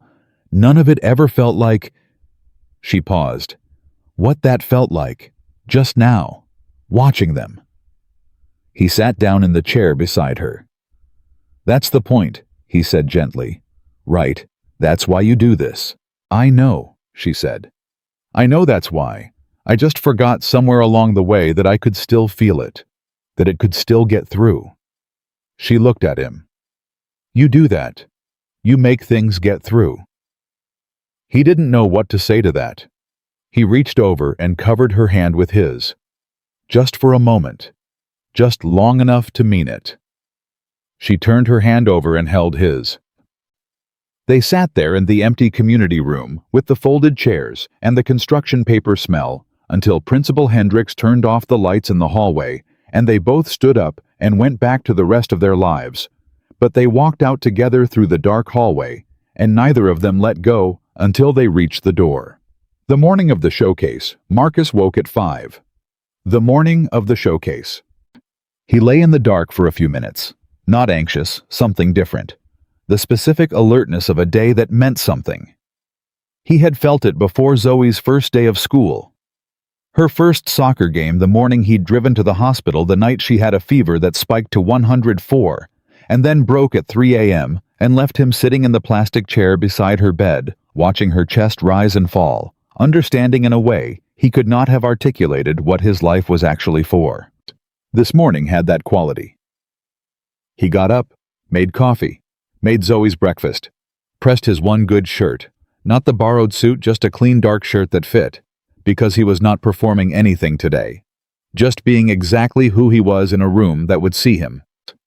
Zoe came out of her bedroom at 7 in her ambassador dress, a navy and white outfit that the school had provided for all 6 ambassadors, with her braids freshly done, because Marcus had gotten up at 4:30 to do them before she woke, and her grandmother's gold barrettes, and the contained, focused energy of someone who had prepared and was ready.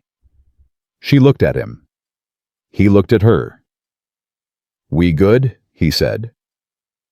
"We're good," she said. "Why?" They drove to the event center in the Malibu.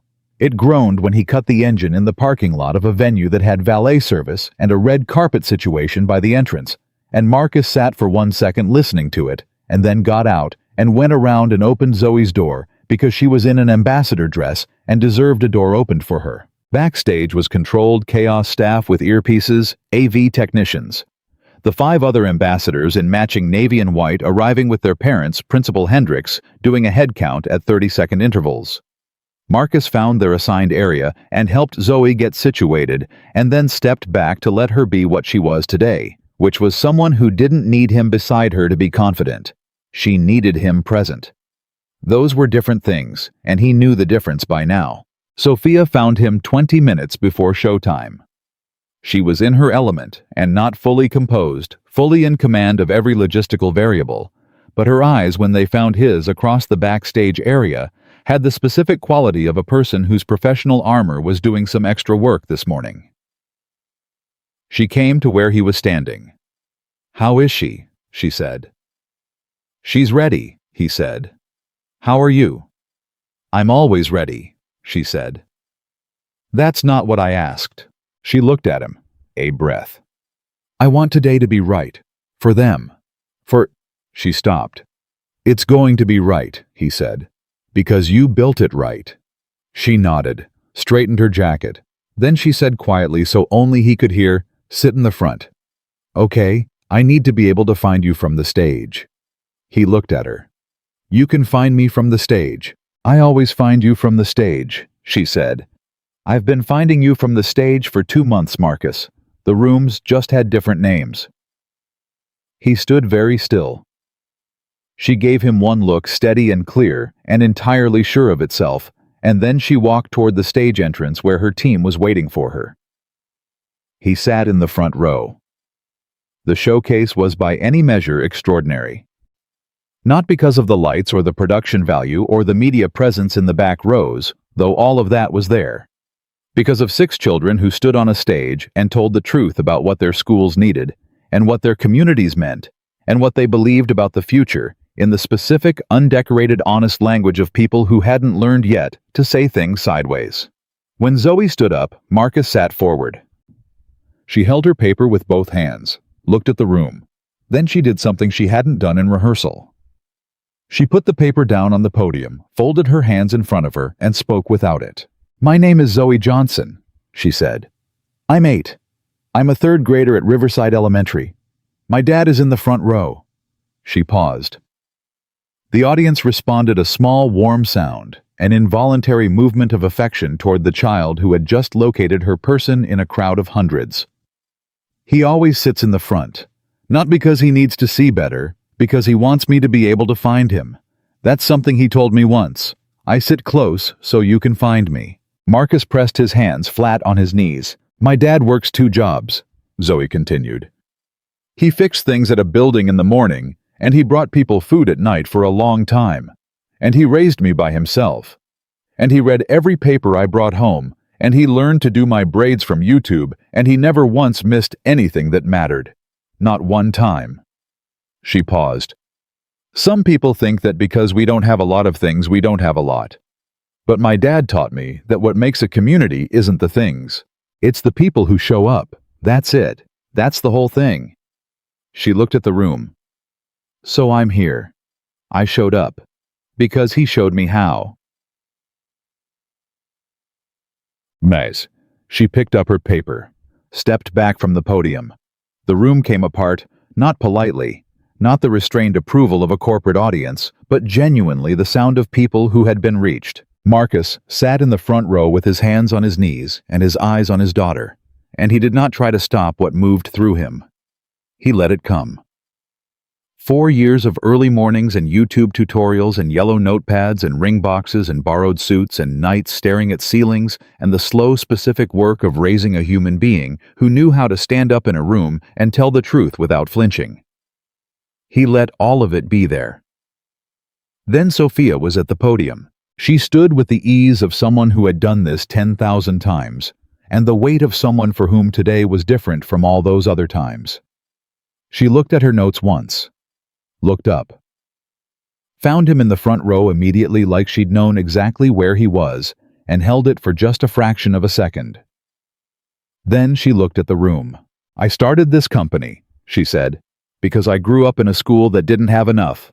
Not enough books, not enough technology, not enough adults who had the time and resources to see each child fully. She paused. I built Bennett Innovations to close that gap. I've measured our success in metrics and outcomes and quarterly reports for 12 years. Another pause.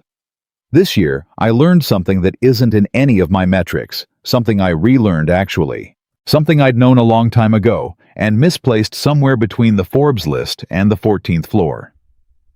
The room was completely still. Success means nothing, she said, if you have no one to share it with.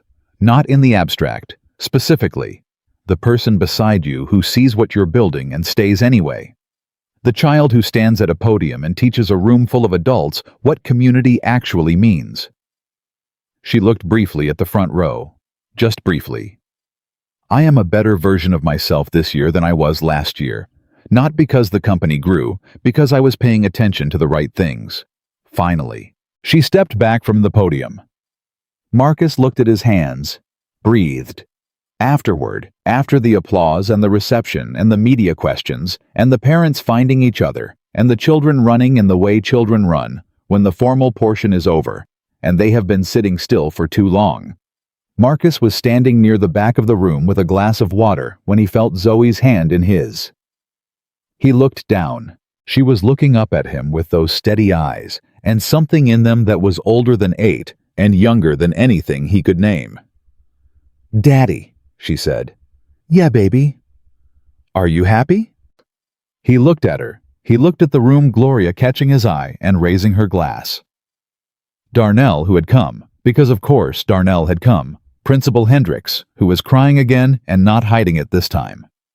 He looked at Sophia across the room, who was answering a reporter's question, but was turned at a 10-degree angle that allowed her to see exactly where he was standing, and who at the moment he looked back. "Yeah," Marcus Johnson said, "I really am."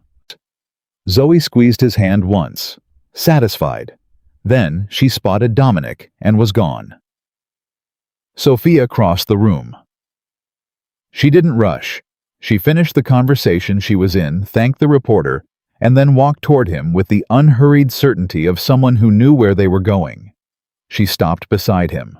Stood there, both of them, looking out at the room shoulders, almost touching. "She was magnificent," Sophia said. "She always is," Marcus said. "I'm just the one who gets to watch." A pause. Then Sophia said, "I meant what I said up there, about being better this year." "I know you did," he said. "You don't say things you don't mean." She turned and looked at him.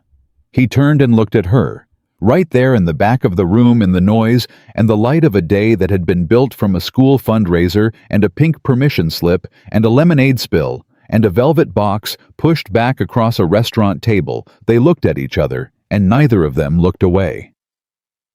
"I'm not scared anymore," she said. "Of this, of..." She gestured slightly, meaning everything. "Us, whatever this is." "I know what it is," Marcus said. "Tell me," she said. "It's real," he said. "That's what it is, just real." She looked at him for a long moment.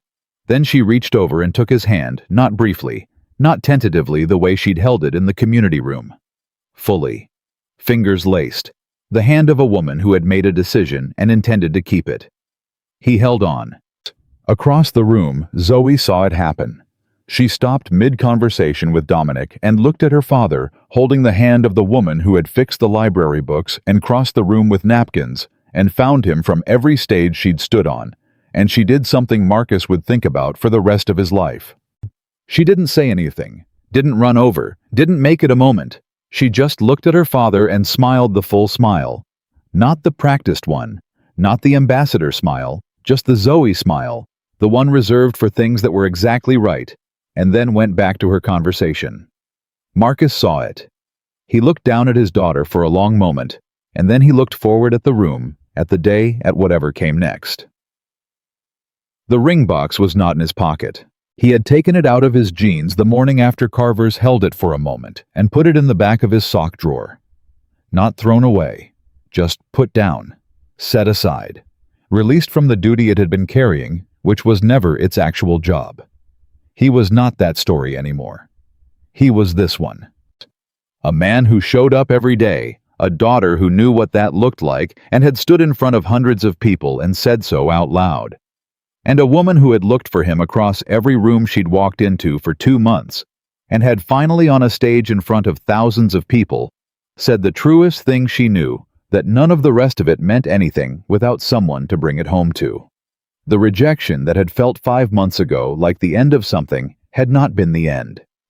It had been the door. And on the other side of it was everything that had been quietly, patiently, specifically waiting for Marcus Johnson to walk through, not the version of him that fit someone else's requirements, but the exact version he actually was. The man with the groaning Malibu, and the yellow notepad, and the YouTube tutorial braids, and the front row seat, and the whole enormous, unheroic, irreplaceable work of showing up. That man, chosen finally by exactly the right people, and he held on.